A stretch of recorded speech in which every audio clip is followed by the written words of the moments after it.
Hi, boys and girls. This is Ms. Kathy. I'm so happy you've joined me today for another story just for you.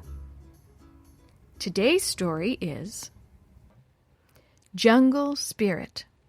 If ever a young chap was thankful, it was Tom Hopkins. His parents were American missionaries, and they lived in a big house not far from the edge of the jungle in Brazil.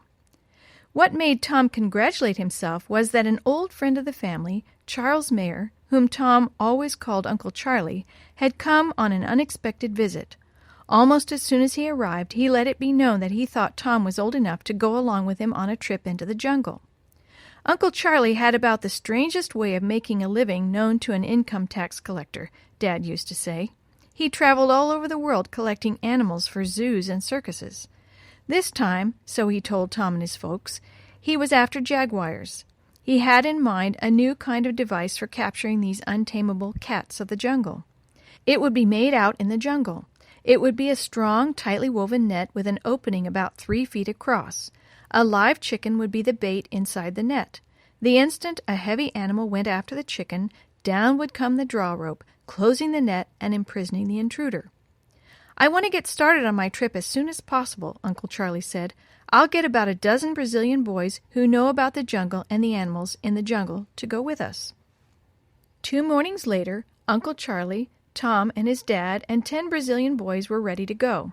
They started out in riverboats. For a day and a half they wound their way along the twisting river until they reached a place that looked promising, a perfect place for animals to come down to the shore and drink.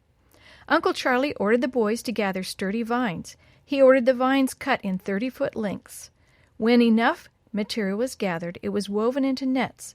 The nets were strung up in different places in the jungle where Uncle Charlie had found fresh claw marks on the bark of trees, so he felt hopeful of getting the jaguars that his zoo friends wanted. With the nets all in place, there was nothing to do but wait. Tom thought he'd burst with excitement. He wanted to look at the nets every few minutes, but Uncle Charlie said no. They would stay in camp overnight. Then they would see what had happened at the nets. Early the next morning, the hunting party left camp. The Brazilian boys led the way. Uncle Charlie, Tom, and his dad trailed close behind. "Look, there's a net!" Tom exclaimed in a loud whisper as he pointed. But the net was empty. So was the second one. Before they reached the third net, Tom heard strange sounds coming from the jungle. When he and Dad and Uncle Charlie got nearer, they stopped.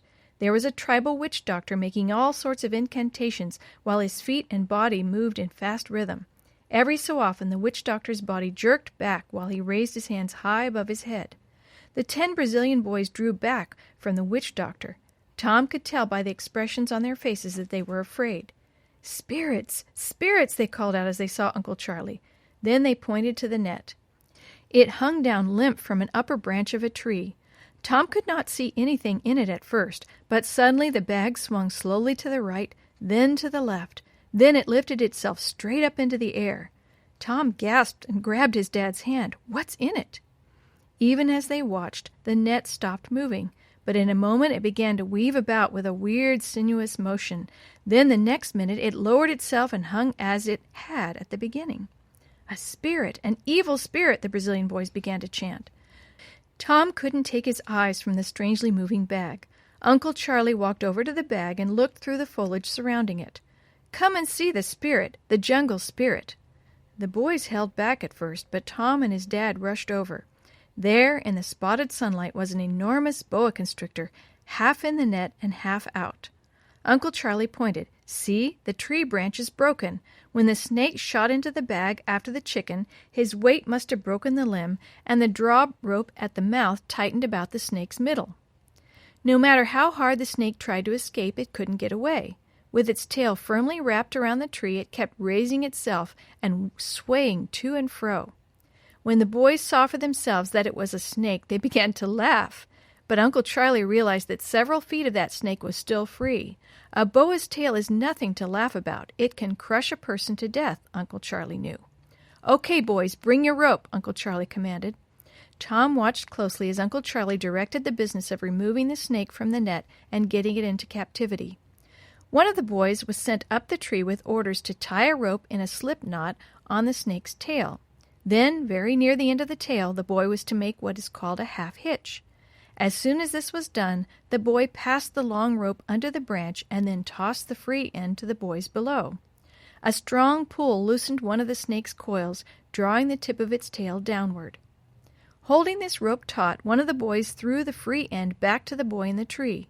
He passed the rope over the branch and dropped it again. Again the boys heaved. Another coil of the boa was freed. They kept up this process until the snake had been unwound loop by loop. In the meantime, another of the boys had succeeded in passing another rope with a noose on the end about the boa's body. With a third boy holding the line by which the net was tied to the upper branch, everything was ready to lower the snake to the ground as soon as its hold on the tree was loosened. The moment came. The boys below drew the ropes tight. Down came the prisoner. However, by this time the big snake had worked its head through the mesh of the bag. One of the boys yanked off his shirt, folded it as flat as he could, and used it to press the snake's head back into the net. Now the job of getting the snake ready for the journey out of the jungle began. Everybody pulled and hauled. The free end of the snake's body was wrapped around the bag as if it were a spool. Plenty of rope was then wound over and around to secure it firmly. The whole thing was attached to a pole. When the boa was weighed, it tipped the scales at more than 200 pounds. It was fully 20 feet in length. It was no wonder that Tom and his missionary daddy shared Uncle Charlie's pride over his latest acquisition. The spirit of the jungle was bound to be a real prize for any zoo. That evening, Daddy smiled at Tom and Uncle Charlie as they sat around their campfire. I am glad that our job as missionaries is not to enslave or capture as the evil one does.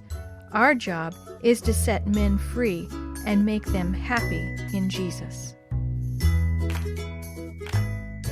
The story you've heard today was first published as part of the Vacation Bible School program in the book God's World by the Review and Herald Publishing Association and the General Conference Sabbath School Department. If you are interested in any other products published by the Seventh-day Adventist Church, please visit AdventistBookCenter.com or call 1-800-765-6955.